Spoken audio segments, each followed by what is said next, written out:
Salam, mən Fidan. Qısa bir müddət öncə Pərvin Mehdiyev dərslərinin ingilis dili dərslərinə qoşuldum. Amma bizim Pərvin müəllimlə hekayəmiz uzun illərə dayanır. Bu maraqlı hekayəni oxuyun. Daha sonra siz də belə bir maraqlı hekayəyə sahib olmaq istəyirsinizsə, Yendiyə qoşulun.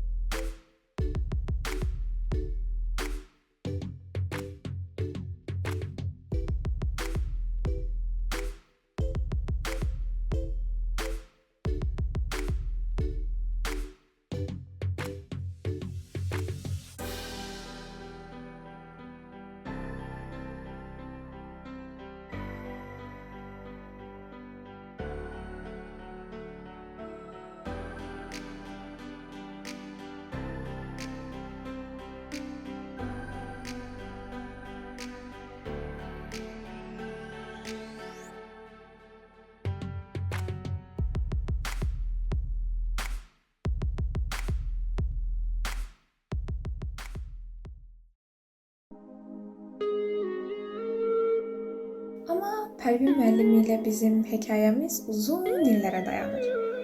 Daha sonra isə sizin də belə bir hekayənizin Yaxşı gəlmişdi.